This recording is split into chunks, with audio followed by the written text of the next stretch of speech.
Ma guardi, penso che stasera si parli soprattutto di Prosecco, ringrazio tutti quelli che hanno organizzato, noi siamo ospiti, però vogliamo anche dire che stiamo parlando della più grande denominazione al mondo, sono oltre 600 milioni di bottiglie, quindi si supera di gran lunga lo champagne, è una grande opportunità, però va coccolata, gestita, accompagnata e questo è il ruolo che hanno gli agricoltori con i loro consorzi.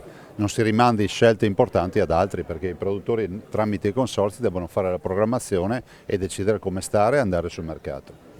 Però gli dice uno stop a nuovi impianti. Ma sì, guardate, questa è una posizione che ho sempre avuto. A me spiace che ci sia ancora qualcuno convinto che piantando glera, che è la vite che se diciamo accreditata può dare origine poi al vino prosecco, o meglio l'etichetta di prosecco, a me spiace che qualcuno ancora sia convinto che piantare glera possa avere un futuro. Non ci sarà perché la piantumazione a glera non diventerà mai più prosecco. Che messaggio a questi imprenditori che lei vede? Ma che sono eccezionali, sono bravi, 600 milioni di bottiglie, però bisogna salvaguardare la produzione, la qualità e soprattutto la sostenibilità ambientale. Immaginare che il vigneto del futuro sia un vigneto a impatto zero ambientalmente e non pensare che l'utilizzo della chimica possa andare avanti all'infinito.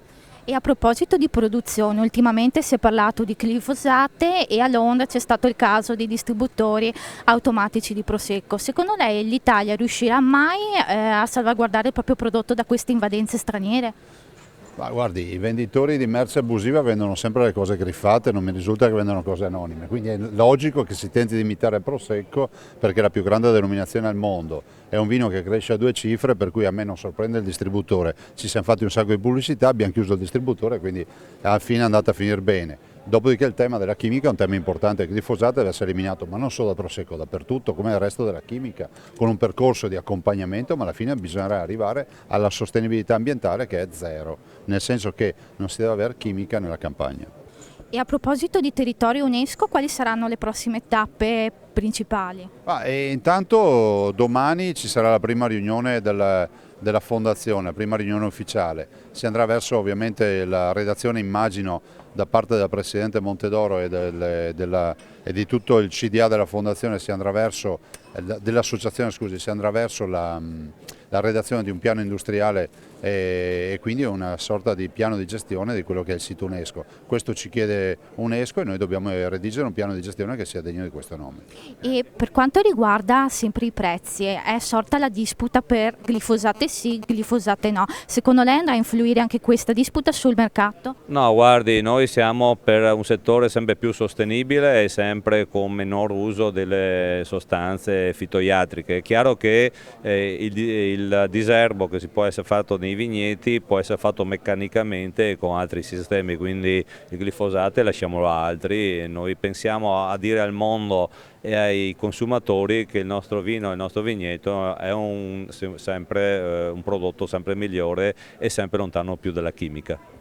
Sul territorio stanno partendo corsi di specializzazione o comunque master come quello appena partito di ambasciatore UNESCO. Secondo lei quanto è importante una maggiore specializzazione anche in vista del titolo UNESCO ottenuto? Beh, guardi, quello che è avvenuto nel Prosecco è una cosa straordinaria che il nostro Presidente Zaia ha portato a casa dopo 10 anni di faticoso lavoro e quindi è un'eccellenza per la DOCG Conegliano Valdobbiadene che però è anche un trascinamento per tutti gli altri, quindi noi dobbiamo sempre essere attenti a questo e quindi essere sempre sulla promozione in questo settore, soprattutto sul patrimonio dell'umanità. Adesso stiamo portando avanti anche il riconoscimento per l'Amarone, anche il riconoscimento per i Colli Euganei e io penso che vendere il prodotto legato al territorio a livello internazionale sia la cosa più importante. Se abbiamo una fortuna è di avere un territorio così bello come quello del Veneto e quindi noi vendendo il territorio, vendendo i nostri prodotti legati al territorio possiamo solo che far del bene e portare economia e turismo in questa regione.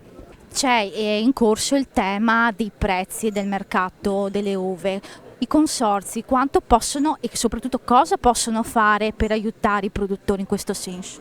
Noi come consorzio del Conegliano Valdobbiadene nel Prosecco Superiore, ma al pari di qualsiasi altro consorzio, non possiamo intervenire sui prezzi. La politica dei prezzi deve essere regolata dalla domanda e dall'offerta e dal mercato stesso. Noi ovviamente abbiamo creato le condizioni affinché si possa lavorare sempre più nei termini della qualità, gestendo un'offerta di prodotto attraverso ad esempio il blocco degli impianti, attraverso il riconoscimento UNESCO che dà valore, proprio perché crediamo che il Conegliano Valdobbiadene non possa ragionare sui volumi, ma deve ragionare e proiettarsi sulla qualità del prodotto sempre più alta.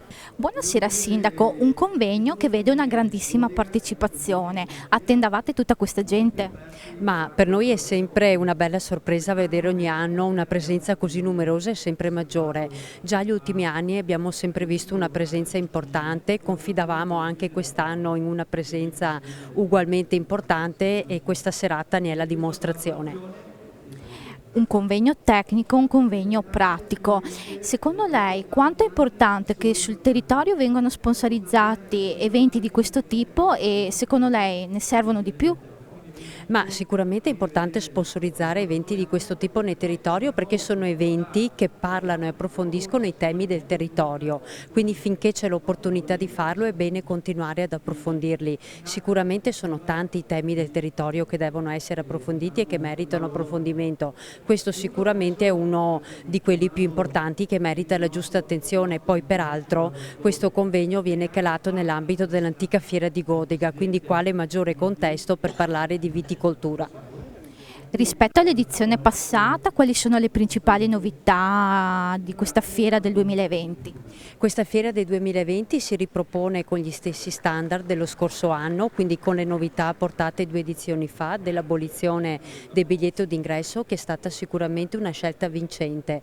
Ha dimostrato che noi possiamo ancora nelle fiere far entrare le famiglie all'interno degli spazi fieristici, cosa che noi volevamo e abbiamo raggiunto questo obiettivo.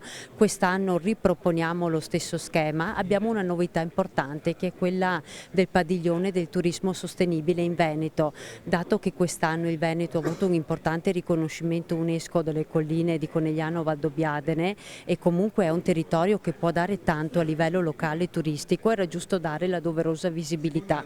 Quindi questa è una novità importante che è stata apportata quest'anno all'antica fiera di Godega nell'ambito